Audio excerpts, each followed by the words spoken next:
下单加了。ဟုတ်ကြားရပါတယ် OK ဟုတ်ပြီအဲ့တော့ဆရာတို့မနေ့တုန်းကဇုံနဲ့ပဲဆရာတို့ဇုံ decimal number နဲ့ပဲဆရာတို့ရက်သွားတာဗောနော်အဲ့တော့ part decimal number လေးကိုဆရာပြန်ပြီးတော့မှပြောမယ်ဗောနော်အဲ့တော့ဒါကွန်ပျူတာထဲမှာဆရာတို့ဒီကဏ္ဍတွေကိုကိုစားပြုတဲ့အခါမှာဗောနော်ဆရာတို့ဘယ်လိုမျိုးကိုစားပြုလဲဘယ်လိုမှတ်လဲဘယ်လို record လုပ်တယ်လဲဆိုတဲ့ဟာတွေဗောနော်အဲ့တော့ part decimal number ကကြာဆရာတို့က2 digit or decimal number with 1 byte အဲ့တော့သူ့ရဲ့ format ကိုကဆရာတို့ decimal ကဏ္ဍနှလုံးမှာတစ် byte အဲ့တော့တစ်လုံးကိုဆရာတို့ကဘယ်လောက် bit ဖြစ်သွားမလဲ1 digit ဆိုရင် decimal 1 digit ဆိုရင် binary နဲ့ကြတော့ဆရာတို့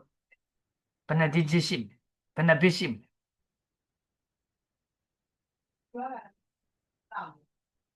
8 bit ဆိုတာ sorry 1 byte ဆိုတာကဆရာတို့က8 bit လေဟုတ်နော်1 byte က8 bit အဲ့တော့2 digit ကို8 bit 1 digit ဆိုရင်ဆရာတို့ဘယ်လောက်ပဲရှိမလဲ4 bit ပဲရှိတော့မယ်ဟုတ်နော်4 bit ပဲရှိမယ်အဲ့တော့ each digit of a decimal number is represent with a binary coded decimal code အဲ့တော့ that is the same as the zone decimal number အဲ့တော့ zone decimal number နဲ့အတူတူပဲတဲ့သူကဒီ digit တွေကိုကိုစားပြုတဲ့အခါမှာ BCD လို့ခေါ်တဲ့ binary coded decimal နဲ့ပဲကိုစားပြုတယ် record လုပ်တယ်တဲ့ however ဒါပေမဲ့လို့ it differ တဲ့အဲ့တော့မတူတဲ့အချက်ကဘာလဲဆိုတော့ because the sign is shown in the lower four bits အဲ့တော့ LSB ဘက်မှာပဲသွားပြီးတော့မှဆရာတို့က sign bit ကိုသွားရေးမယ် MSB ဘက်မှာဆရာတို့ sign bit ကိုမရေးတော့ဘူးတဲ့ဟုတ်နော် and one is for short of a byte unit အဲ့တော့ byte unit မပြည့်ခဲ့ဘူးဆိုရင်0 is inserted to make it byte unit အဲ့တော့တကယ်လို့ byte unit မပြည့်ဘူးဆိုရင် byte unit ပြည့်အောင်ဆရာတို့ဘာလုပ်မှာလဲ0တွေကိုအစားထိုးဟုတ်ပြီအဲ့တော့ဆရာတို့ example လေးနဲ့တွဲပြီးတော့မှကြည့်ပြီဗောနော်အဲ့တော့ဒီမှာဆိုရင် plus 672ဆိုတဲ့ဟာရဲ့ဒါ decimal ကဏ္ဍနောက်တစ်ခုကကျတော့ -1905 base 10အဲ့ဒါကလည်း decimal ကဏ္ဍပဲဟုတ်မလားအဲ့ decimal ကဏ္ဍတွေကိုဆရာတို့ကကိုစားပြုမယ်ဘာလဲလဲဆိုတော့ part decimal number နဲ့ကိုစားပြုမယ်တဲ့အဲ့တော့6ကိုဆရာတို့ binary ပြောင်းလိုက်တော့ဆရာတို့က0110ဟုတ်ပြီနော်7ကလည်း binary ပြောင်းလိုက်ရင်013လုံးအဲ့တော့ဒီထိအောင်ကဆရာတို့ဘယ်လောက်ဖြစ်သွားမလဲ6နဲ့7နဲ့နှစ်ခုပေါင်းရင်ဆရာတို့ကဘယ်လောက်ဖြစ်သွားမလဲ8 bit ပြည့်သွားပြီ2ကကြာဆရာတို့က binary ပြောင်းလိုက်ရင်0010အဲ့ဒါဆိုရင်ဆရာတို့ကသူ့မှာ4 bit ပဲကျန်နေတယ်နောက်ထပ်4 bit လိုနေသေးတယ်အဲ့တော့ဒီမှာလက္ခဏာကဆရာတို့ကပလက်ဆိုရင်ဆရာတို့ကဘာနဲ့ကိုစားပြုမလဲပလက်ဆိုရင်ဆရာတို့က C ဟုတ်နော် minus ဆိုရင်ဆရာတို့ဘာလဲ D အဲ့တော့ C တန်ဖိုးကပလက်ဒီဟာဒီဒါပလက်ကိုစားပြုတာ C ဒီ1100ရမယ်နော်အဲ့တော့ခါကျတော့ဆရာတို့ကဟိုပလက်672 base 10ကိုဆရာတို့က part decimal number နဲ့ဖော်ပြမယ်ဆိုရင်ဒီလိုမျိုးဖော်ပြလို့ရတယ်နားလည်လားမသိဘူးနော်ဟိုကလေးဆရာဟ အေး ယ် တ လို မီးပြောအေး ဟုတ်အခုအတန်းကဘာအတန်းလဲ အခုဟာကသမီးဟိုဟာလေး FE ရဲ့ဆရာတို့အတန်းဟိုဟာ Java တန်းမဟုတ်ဘူးမမျက်မှောက် AC ကနေပြီးတော့ဆရာဟိုဟာယူထားတာ အော်ဟုတ်အတန်းမှာ join မိပြီတယ်ဟိုဟာလေဟို SE with UML အဲ့အတန်းကိုတက်နေရပါ6နိုင်ဒိုးတွေကစောင့်နေရပါတော့ဟိုဟာ9နိုင်ဒိုးတော့မီတင်အခန်းကဟိုဟာဖြစ်သွားလို့အဲ့ဒါနဲ့အော်ဝင်လာအေးသမီးမိရဖြစ်နေတယ်ဟုတ်ဆဟုတ်ဟုတ်ရာတောင်းထားတာပုံမှန်ကဒီနေ့အချိန်ကဒီချိန်မျက်မှောက် A ရဲ့ Java တန်းဖြစ်မယ်ထင်တယ်အော်ဟုတ်အေးโอသမီးဟုတ်ပြီเคပါဟုတ်ကျေးအေးဇူးပါဟုတ်အေးဟုတ်ပြီဟုတ်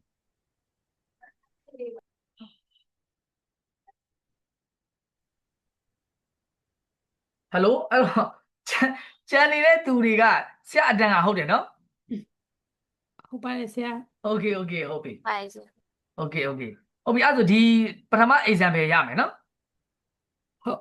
โอเคဟုတ်ပြီအဲ့တော့ဒုတိယ example ကကျတော့ဆရာတို့က -1905အဲ့တော့နှလုံးတွဲလိုက်မယ်ဆိုလို့ရှိရင်ဆရာတို့က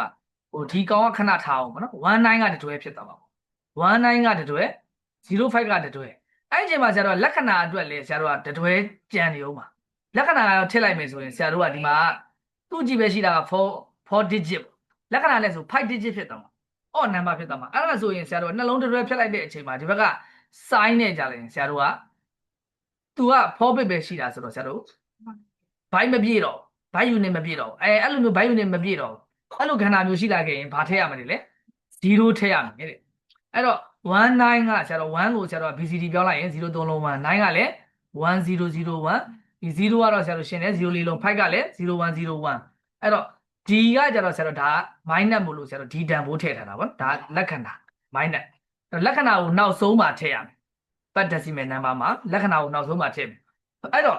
ဒီ0 4လုံးတာမပါခဲ့သေးဘူးဆိုရင်19ကတစ်ပိုက်05ကတစ်ပိုက်အဲ့တော့ဒီကောင်က4 bit ပဲရှိတယ်အဲ့တော့မပြည့်ဘူး1 byte မပြည့်တဲ့အတွက်ဒီမှာဆရာတို့က4 bit ကို0ထပ်ထည့်ရတယ်ရှေ့ဆုံးမှာသွားထည့်ရတယ်ဘာကြောင့်မို့ရှေ့ဆုံးမှာထည့်တယ်လို့ထင်လဲနောက်ဆုံးမှာထည့်ရင်ရောမရဘူးလားပေါ့ နောက်ဆုံးမှထည့်ရင်တန်ဖိုးဝင်သွားမှာဆိုတော့ ဒါပေါ့မှန်တာပေါ့ဆရာလိုချင်တဲ့အဖြေအဲ့အဖြေပဲဟုတ်တယ်နော်မှန်တယ်ဥပမာဆရာတို့ decimal အနေနဲ့ပဲပြောကြပါစို့ decimal 155ပေါ့155ကိုဆရာတို့ကဒါဆို3 digit ရှိတာပေါ့နော်ဆရာတို့ကကဏန်း3လုံးရှိတာပေါ့3 digit 3 digit ကို4 digit ဖြစ်ချင်တယ်ဆရာတို့ကဥပမာပေါ့နော်4 digit ဖြစ်ချင်တယ်အဲ့တော့ပုံညာထပ်ထည့်ရမယ်အဲ့တော့နောက်ကိုသွားထည့်လိုက်ရင်သူ့ရဲ့မူလတန်ဖိုးပြောင်းသွားမှာအဲ့အတွက်ဆရာတို့ကဘယ်ကိုသွားထည့်ရမလဲ most significant bit ဘက်မှာသွားပြီးတော့ထည့်ရမယ် MSB ဘက်မှာသွားထည့်မယ်အဲ့ဒါဆိုသူ့ရဲ့ original တန်ဖိုးကလည်းပြောင်းလဲမသွားတော့ဘူးဟုတ်တယ်မှန်တယ်ဆရာလိုချင်တဲ့အဖြေအဲ့ဖြေဟုတ်ပြီအဲ့တော့ဆရာတို့ဆက်ပြီးတော့မှကြည့်မယ်အဲ့တော့ if the we compare zone decimal number and part decimal number အဲ့တော့ဒီ zone decimal number နဲ့ part decimal number နဲ့ကိုဆရာတို့နှစ်ခုကိုရှင်းကြည့်မယ်ဆိုလို့ရှိရင်တဲ့အဲ့တော့ရှင်းကြည့်တာကတစ်ပိုင်းပေါ့နော်ဒီ zone decimal number နဲ့ part decimal number နဲ့ကို AN နေမှာဆရာတို့ဒီ example တွေလိုပဲမေးတတ်တယ်ဟုတ်နော်အဲ့တော့ zone ကဘယ်နှ digit ကိုဘယ်နှ bit နဲ့ကိုစားပြုတယ် part decimal number ကဘယ်နှ digit ကိုဘယ်နှ bit နဲ့ဘယ်နှ byte နဲ့အဲ့လိုကိုစားပြုတယ်ဆိုတာတွေကိုဆရာတို့ကမှတ်မိဖို့လိုအပ်တယ် plus ဆိုရင် d minus ဆိုရင် sorry plus ဆိုရင် c minus ဆိုရင် d ဟုတ်နော်အဲ့တော့ zone bit တွေပေါင်းတဲ့အခါမှာဆရာတို့က EBC DIC ဆိုရင်ဆရာတို့တစ်လေးလုံးကို zone bit အနေနဲ့ထားတယ်ဟုတ်ပြီနော်မှတ်မိတယ်နော်တကယ်လို့ EBC DIC မဟုတ်ဘဲနဲ့တခြားဟာဆိုရင်ဆရာတို့ဗါတယ်လေ3ကိုထားတယ်ဟုတ်တယ်ကို3ကို zone bit အနေနဲ့ထားတယ်ဟုတ်ပြီနော် okay ဒါကတော့ဆရာတို့ပြန်နှွေးတာဗောနော်ဟုတ်ပြီဆက်ကြည့်မယ် by packing after the omission of the zone bit higher 4 bit အဲ့တော့ဆရာတို့ဒီ zone bit ထည့်တဲ့ဟာဗောနော်ဆရာတို့ရှေ့မှာဆရာခုနကပြောလိုက်တဲ့ f တို့3တို့ဗောနော် zone decimal number မှာအဲ့ကောင်တွေကိုသွားထည့်တယ်ဟုတ်နော်သွားထည့်တယ်ပြီးလို့ရှိရင် the part decimal number can represent more information digit with fewer byte အဲ့တော့ byte နည်းနည်းလေးနဲ့ကိုစားပြုလို့ရတာကအဲ့တော့ဒီလိုပဲပြန်ပြီး compare လုပ်ကြည့်မယ်ဗောနော် zone decimal number ကကြာဆရာတို့က1 decimal 1 digit ကိုဘယ်လောက်နဲ့ကိုစားပြုတာလဲ 8 bit 8 bit နဲ့ကိုစားပြုတယ်ဟုတ်ပြီနော်part decimal number မှာကျတော့ဆရာတို့2 digit မှာဆရာတို့က8 bit ဖြစ်သွားတာဟုတ်နော်အဲ့တော့ decimal အနေနဲ့ပြောမယ်ဆိုလို့ရှိရင် decimal အနေနဲ့ကြည့်မယ်ဆိုရင်8 bit သုံးတာချင်းအတူတူပဲဒါပေမဲ့ तू ကကြတော့ဆရာတို့ part decimal number ကြာဘာဖြစ်လဲ2 digit ကိုစားပြုနိုင်တယ်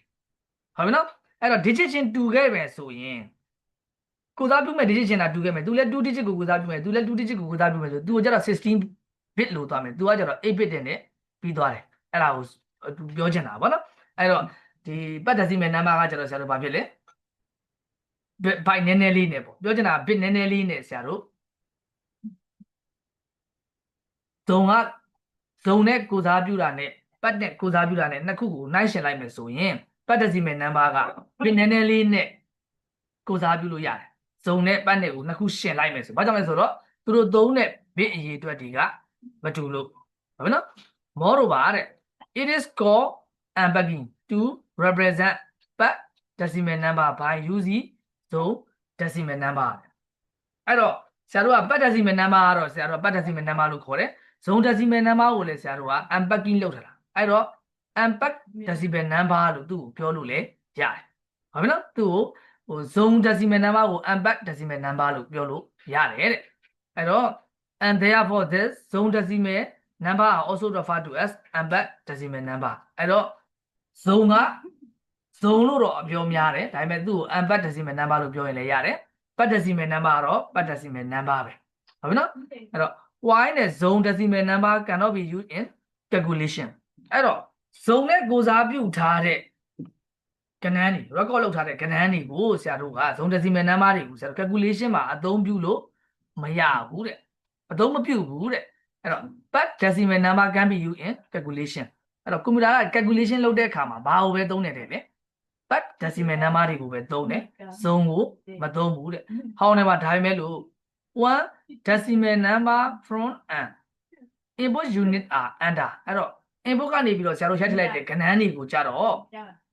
ဟုတ်နော်အဲ့တော့ one decimal number from an input unit are under input unit ကနေဆရာတို့ရိုက်ထည့်လိုက်တဲ့ဟာတွေအော်ဒါမှမဟုတ်လို့ရှိရင် one decimal number are sent to an output unit တွက်လို့ရပြီးသားအဖြေတွေကိုဆရာတို့ကိုပြန်ပြပြောချင်တာ input ကနေထဲကိုပို့တဲ့ဟာအထက်ကနေ output ကိုပြန်ပို့တဲ့ဟာတွေကြတော့ it is preferable to use zone decimal number အဲ့တော့ဆရာတို့ကနေ input ထည့်လိုက်တဲ့ဟာတွေက zone decimal number အနေနဲ့ဝင်သွားတယ်ဆရာတို့ကို output ပြန်ပေးတဲ့အခါမှာလည်း zone အနေနဲ့ပြန်ပေးတယ်တဲ့ဘာကြောင့်လဲဆိုတော့ because the unit the one digit numerical value of an input output and the unit one byte of information correspond to each other အဲ့တော့တစ်ခုနဲ့တစ်ခုနဲ့ input output တွေကဆရာတို့ကone byte နဲ့ပဲသွားတာမို့လို့အဲ့တော့ input ကနေသွားရင်လည်းဆရာတို့ကဘာနဲ့သွားတာလဲလေ input ကနေသွားရင်လည်းဘာနဲ့သွားလဲ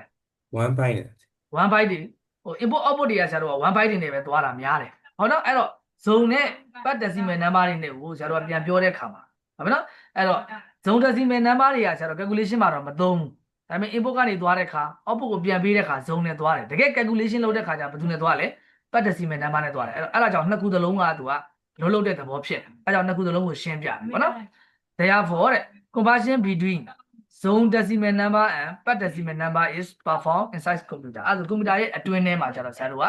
zone decimal number ကနေ part decimal number ကိုပြောင်းမယ် part decimal number ကနေ zone decimal number ကိုပြောင်းတဲ့အဆင့်တွေကိုလုပ်ရမယ်တဲ့အဲ့တော့ဒီမှာအောက်မှာသူပုံလေးနဲ့ပြထားတယ် figure 1.11 ပါပေါ့နော် conversion between zone decimal number and part decimal number inside computer အဲ့တော့ computer ရဲ့အထဲထဲမှာဆရာတို့ကzone decimal number တွေနဲ့ part decimal number တွေနဲ့ကိုဘယ်လိုလုပ်တယ်လဲဆိုတာကိုပြန်ရှင်းပြအဲ့တော့ input unit ကနေသွင်းလိုက်တာကဆရာတို့က zone အနေနဲ့သွင်းတယ် output ဘက်ကိုပြန်ထွက်လာရင်လည်း zone အနေနဲ့ပဲပြန်ထွက်လာတယ်ဟုတ်နော်တကယ်အတွင်းထဲမှာ calculation လုပ်တဲ့ခါကျတော့ part decimal number ကိုသုံးတယ် calculation လုပ်တာဘာလို့လဲ ANU ကလုပ်တာအဲ့တော့ဒီ zone တွေ part တွေအတွင်းထဲမှာပြောင်းနေတာဘယ်သူထဲမှာပဲသွားပြောင်းနေတာလဲဆိုတော့ memory unit main memory unit RAM ထဲမှာပဲပြောင်းပေးတာဟုတ်နော်အဲ့တော့ပထမဦးဆုံးဝင်လာတာကဆရာတို့ zone နေနဲ့ဝင်လာတယ်ပြီးလို့ရှိရင် part decimal number အဖြစ်ပြောင်းတယ် calculation တွေလုပ်တယ်ပြန်ထွက်လာလို့ရှိရင် zone ပြန်ပြောင်းတယ် unpack ပြန်လုပ်တာပေါ့ unpack ကဆရာတို့ zone နဲ့တူတူပဲ zone ပြန်ပြောင်းပြီးမှဆရာတို့ output ကိုပြန်ထုတ်ပေးတာ input output ကဆရာတို့က zone နဲ့ပဲချိန်တယ် calculation က part decimal number နဲ့သုံးတယ်